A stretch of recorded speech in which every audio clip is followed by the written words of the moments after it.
নমস্কার বন্ধুরা, simple living Nirupa ব্লগে সকলকেই স্বাগত। আজ রবিবার, আজকে দশহারা। এখন বাজে সকাল 10টা, আর আমাদের বাড়িতে দশহারা পুজো আরম্ভ হয়ে গেছে। আপনাদের কাদের কাদের এরকম দশহারা পুজো বাড়িতে হয় একটু কমেন্টে জানাবেন। এই যে আমার আসতে একটু দেরি হয়ে গেছে, পুজো অনেক আগেই আরম্ভ হয়েছে, কারণ বাড়িতে লোক এসেছে রায়বাবুকে দেখতে। রায়বাবুর তো শরীর ভালো না, আপনারা সকলেই জানেন। আর একাকে রেখেও আসতে পারছি না, তাই রায়বাবুর ভাই বাড়িতে আসতে তবেই আমি মন্দিরে এলাম। এই যে দেখতে পাচ্ছেন পুজোটা অনেকটাই এগিয়ে গেছে। আমিও এই মাত্র এসে পৌঁছালাম। এসে দেখি আমার জায়েরা তো সবাই এসেছে, আর আমার ছেলে বাড়িতে নেই। সে তো আর আমাদের সঙ্গে থাকে না, সে এখন মামার বাড়িতেই থাকে। ওই যে রায়বাবু শরীর খারাপ হওয়াতে ও আর আমাদের সঙ্গে থাকতে পারলো না। ওর স্কুল পড়াশোনা সবেরই অসুবিধা এখান থেকে করতে, তাই ও মামার বাড়িতে থাকছে। ও এখন মামার বাড়িতেই থাকবে। আমাদের এখন কবে কি ব্যবস্থা হবে আমরা কিছুই জানি না। ততদিন পর্যন্তই সায়নকে ওর মামার বাড়িতেই থাকতে হবে। আর আজকে বাড়িতে দশহারা পুজো হচ্ছে।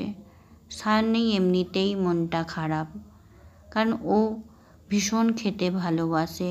আর মন্দিরে পুজো হলে কেউ যাক না যাক ও তো যাবেই। আর সবাই সায়নকে ভীষণ ভালোবাসে যে ও একটু পূজা অর্চনা ভালোবাসে। ঝাঁঝ বাজায়, ঘন্টা বাজায়, এরকম করতেই থাকে। ও শুধু আজ বলে না, খুব ছোট থেকেই একটু ঠাকুর পুজোর প্রতি বেশি ভক্ত। এখন বড় হয়েছে, খুব একটা সময় পায় না ঠিকই, কিন্তু সবার আগেও মন্দিরে এসে হাজির হয়।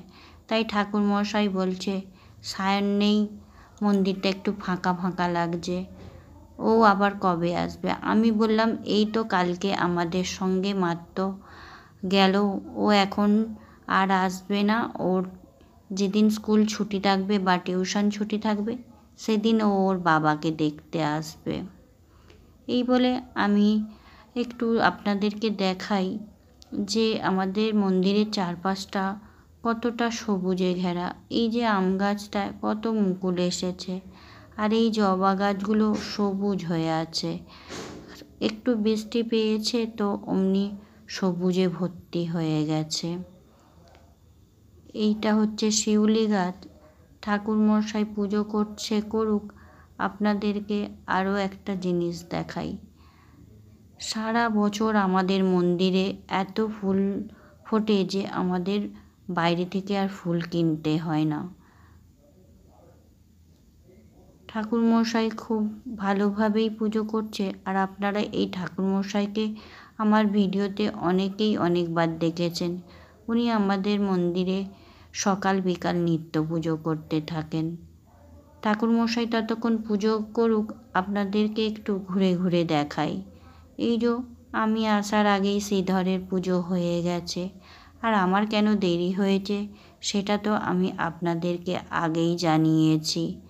আর একটা জিনিস দেখাই, এই যে আমাদের শ্রীধরের সিংহাসন, উনি এখানেই বিশ্রাম নেন।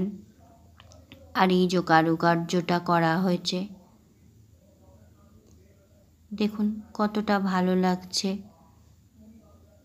আর এই মন্দিরে পুজো হলে তবেই আসা হয়, যদিও বাড়ির পুজো তবুও সবসময় আসা হয় না। সকাল বিকাল নিত্য পুজো হয়, একবার করে আসি সন্ধ্যের দিকে।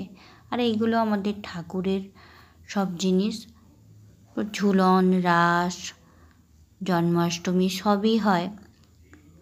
আরও একটা জিনিস দেখাই, চলুন। এই যে গেটের সামনে দুটো ময়ূর করা রয়েছে, আর এই দুদিকে দুটো কামিনী গাছ।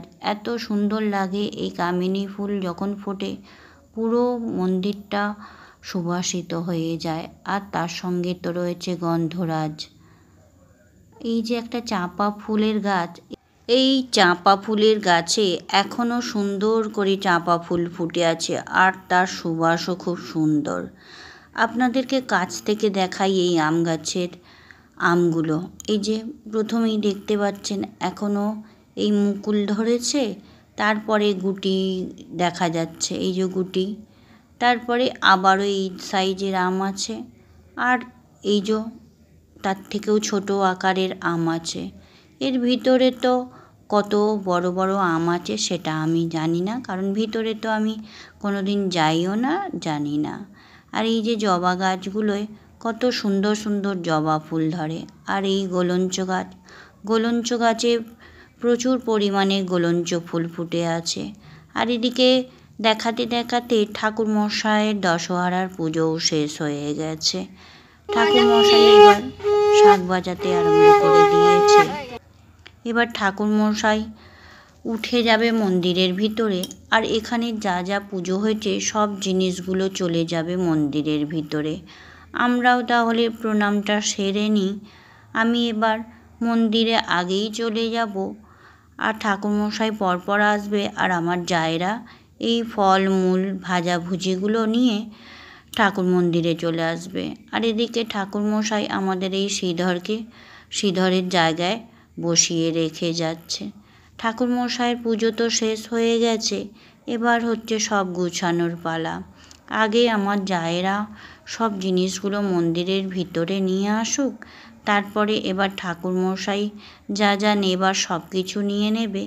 চাল কড়াই ভাজা আর ফলমূল তো ঠাকুরমশাই বেশি নেবেন না, তবে এই চাল কড়াই ভাজা, তিল নাড়ু, নারকেল নাড়ু এইগুলোই নেবেন।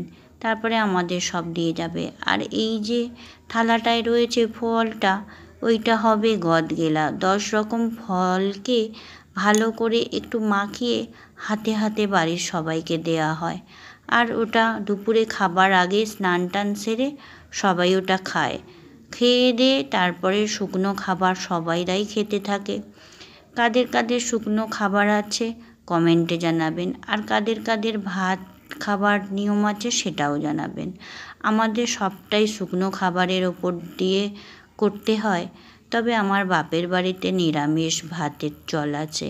আর এদিকে আমার ননদদের আবার এই সকালবেলার দিকে শুকনো খাবার, ফলার খাবে, লুচি ঘুগনি এইসব খাবে। রাতের দিকে আবার খাসির মাংস ভাত খাওয়া হয়। আর আমার জায়ের বাপের বাড়িতে শাক ভাজা ও মাছ ভাত খাওয়া হয়। তাহলে চলুন বাড়ি ফিরি, পুজো তো হয়ে গেছে।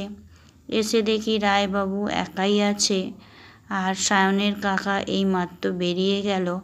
আমিও পুজো দিয়ে মন্দির থেকে আসার সময় পেপারের যে দেন ভদ্রলোক, উনি আমার হাতে পেপারটা দিয়ে দিলেন, আজকে বাড়ি এলেন না। পেপারটা এনে রায়বাবুকে দিয়ে দিলাম। রায়বাবুকে বললাম, জানো তো মলিনা কাকিমা এসেছিল, আমাকে কালকে এও হতে যাবার জন্য বলেছে, ওনার বৌমার কালকে 9 মাসের শ্রাদ্ধ দেওয়া রয়েছে।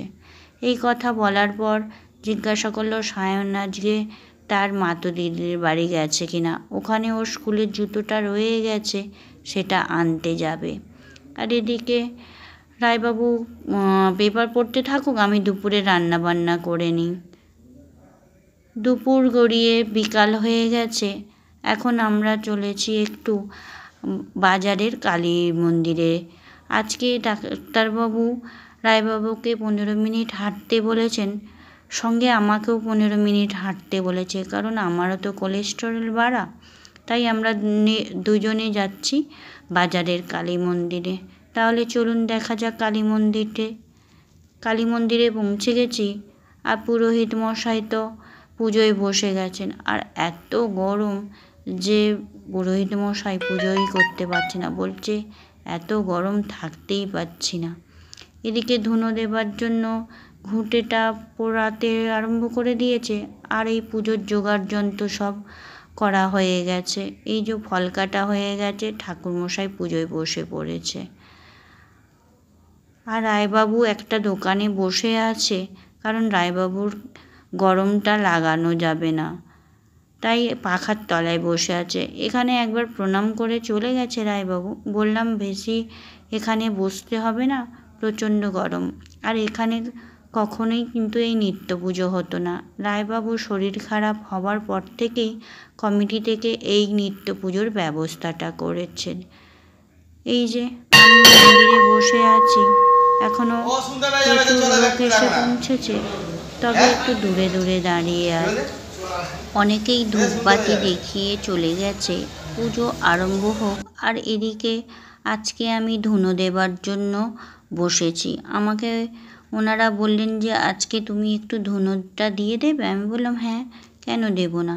বলে ধুনো দিতে থাকছি, পুজো হয়ে গেলে আমরা বাড়ি চলে আসব, রায়বাবুকে বেশিক্ষণ বসাবো না। তাহলে ব্লগটা এখানেই শেষ করছি, দেখা হবে নতুন ব্লগ।